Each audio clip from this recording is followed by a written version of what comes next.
Please don't do it. Ahead of the Euro final between England and Spain, Sir Jim Ratcliffe has sent a cheeky message to one of our star players, Luke Shaw, begging him to please don't pull your hamstring.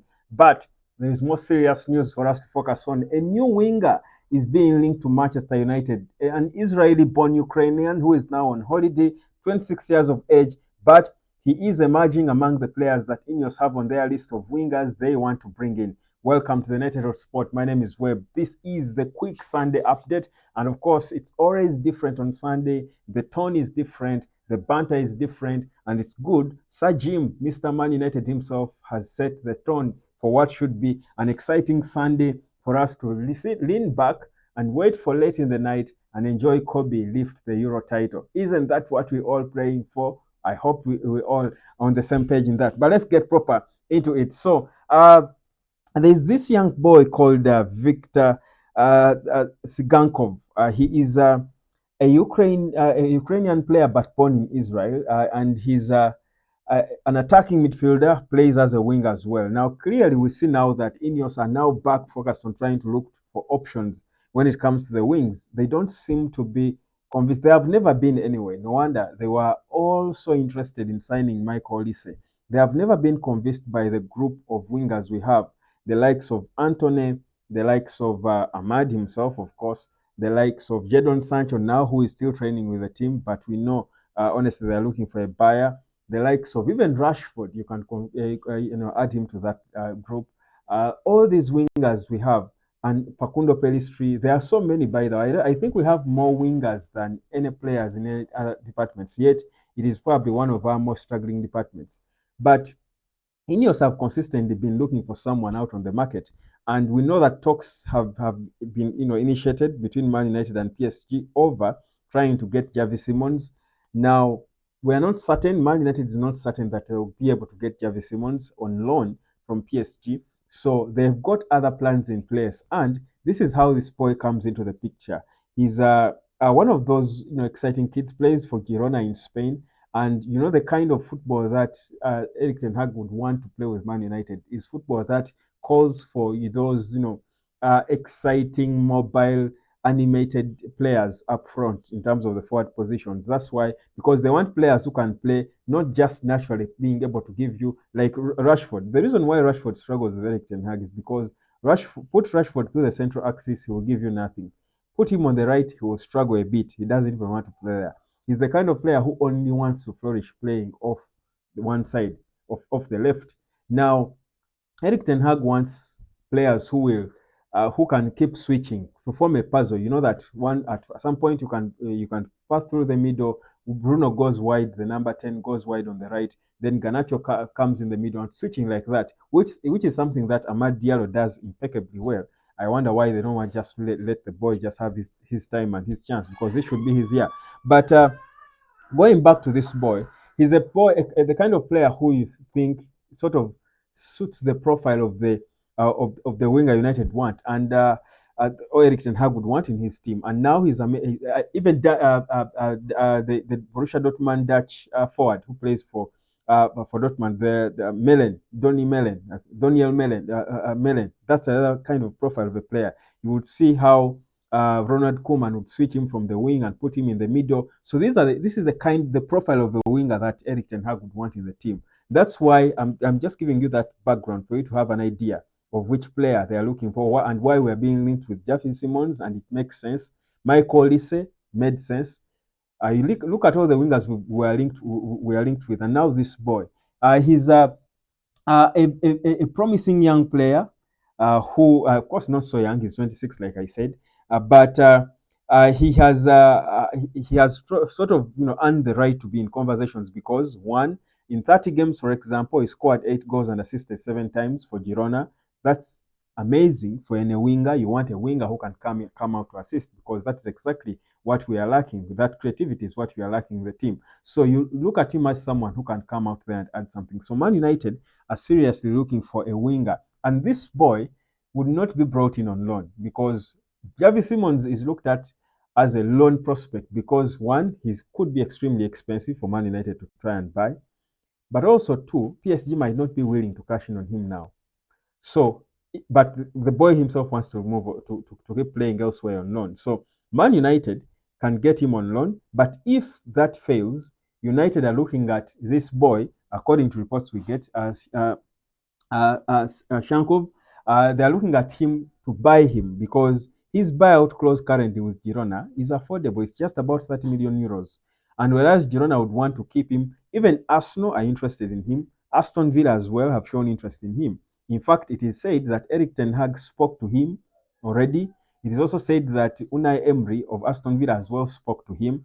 It is probable that even Mikel Arteta of Arsenal spoke to him. So he's a hot cake who is beginning to emerge and is cheap. So these are now the other available options because, like I've been saying, the PSR rules or the Premier League sustainability rules have made it extremely difficult for clubs to just go out there and splash money on expensive players. They are careful about how they spend, and that's why this will benefit the younger upcoming players because they're affordable. So that's why, for example, Arsenal, whereas we know they have always wanted Victor Tsygankov, they have not placed a bid for him because it's too expensive and it can't make sense for them. That's why they failed on Nico Williams. That's how all these clubs are dropping. That's how Man United failed on Michael Olise. The PSR rules have made it extremely difficult for clubs, even the so-called haves, to do business. I think it's again another way of ensuring that there is a fair, fair competition within the haves and the have-nots. Because right now, I think we are at a place where I think really across the Premier League clubs, Ipswich can bid for the same player as Man United. You can look at Ipswich signing players of record fees, £21 million. The Chelsea boy they signed. They recently signed a player from Hull City for £18 million. This is a newly promoted club that has not been in the Premier League for years. This is because the PSR rules can allow Ipswich to go and bid for a player who is nearly at the same level as a Zaxi, who Man United is also signing. So before it was difficult. Man United would have 100 million to spend, or Chelsea they would have 100 million to spend on a top world class player, but Ipswich could only afford a 5 million, 7 million euro player. Yet they're playing the same competition. So the difference was there. The difference was there at night. But also the reality is, I think for me, it's a good way of balancing out the game because the reality is the difference, the gulf in talent lately is negligible. There is no big difference between the very talented players and the rest. I think the game is more spread out in terms of talent. We don't have exceptional talent lately like we used to see it over the years. So it's only fair that the rules then make it fair. Let the way you can spend be commensurate with the talent at stake available. So for me, I have no issues with it. So this boy is on the radar. He's being spoken about as a possible signing for Manchester United. But the reality is, United certainly want to find solutions for that wing. So expect someone to come in either on loan or signed in on a permanent.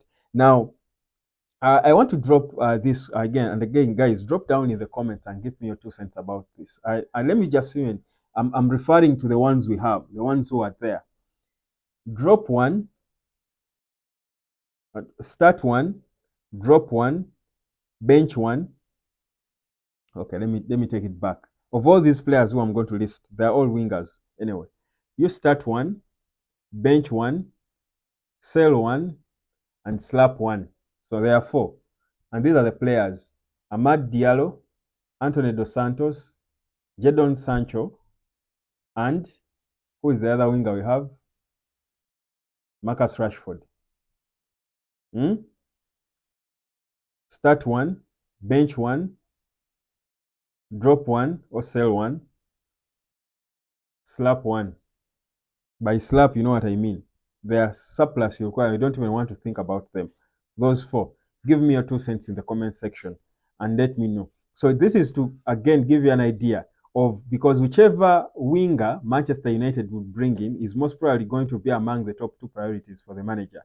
If it's Javi Simons coming on loan, it should be him and whoever else, either Anthony, who Eric Ten Hag seem to like so much, but I told you Anthony is probably on his way out on loan, or it's him and Amad Diallo, or it's him and Marcus Rashford. So it's him and whoever they bring in. So for you, in your view of the wingers, what I'm trying to ask is, how do you rate our wingers, the four wingers that I've mentioned?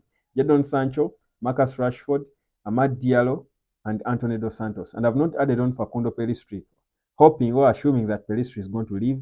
He's not happy not playing, and he's never going to get playing time anyway. It's not going to happen under Erik ten Hag at least. So never mind him reaching so far in the Copa America and scoring his first goal for his team, his country. But I don't see him being a part of the plans for Erik ten Hag. So go down in the comment section and let me know what you think. Now, of course, finally, the Luke Shaw banter from Sir Jim Ratcliffe, of course, before the final tonight. Luke Shaw seeming to be returning back and fit, but Sir Jim Ratcliffe sending that message to Luke Shaw again is confirmation to show you that the whole INEOS team are aware of how good a player Luke Shaw is, and they know how much of a talent we have, but we are missing because of injury. So even the man himself is aware, and that's why he's saying, please don't hurt your hamstring, because he knows how it will disorganize the team and how we play. Honestly, you can struggle on the market, and we've been linked with many, the Miguel Guterres of this world, the Milos Kakies, and Anthony Robinson of Fulham. All these left backs we've been linked with are there. But I'll tell you, you will struggle to go on the market anywhere in the world and find a left back close to Luke Shaw. That is why even Gareth Southgate would rather take a gamble. He's not fit, he's not been playing, and say, I will hope that I will drag my way through to out of the groups and reach so far, and hope that I can have him available on the final. And most likely it's going to be the case.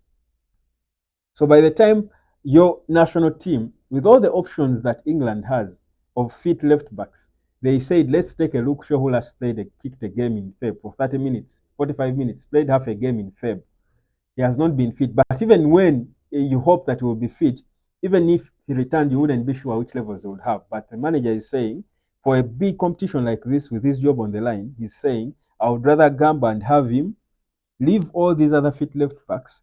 He's not going to play most of the games, but even if he gives me 45 minutes in the final, now that's how good Luke Shaw is. That's the reality. And he's in his prime age for an outfield player, 28. So even Sir Jim, for me, that message for the banter from Sir Jim saying, don't pull your hamstring, is an endorsement on the quality of Luke Shaw. And probably it's also a message to you that perhaps they are not rushing to find a left back. They are not trying to rush to find a left back. They want to see after today, after the Euros, after he rests, how fit is Luke Shaw. If he's not good, then they can trigger or activate all the options they have set up for a left back to bring in. And again, that again will determine the profile of the left back they bring in. Is it one who is going to come in to start, or are we bringing in a backup? Because either way, whether Luke Shaw is fit or not, I think INEOS are going to sign a left back. It should be then a replacement for Malaysia, who is probably not going to be returning anytime soon, because you cannot only have one left back anyway in the team. So, but the levels that Luke Shaw shows, his fitness levels will determine, because he's always going to be the number one option for as long as he's there. But if he's not so fit, then they will look for a quality of a left back who is somewhere close to him, who can ably come in and start, and then Luke Shaw becomes then the backup. So it's quite critical what happens with Luke Shaw in this final. That will be, of course, kicking off tonight at 10 p.m. My name is Webb. This is the United Sport. Drop down in your comment. I'm waiting to see your rating of our wingers, from the best. Who would you start? Who would you bench? Who would you sell? Who would you slap? You're so bad. I'll give you mine later. Obviously, I would start Ahmad and slap Anthony. The other two, yeah.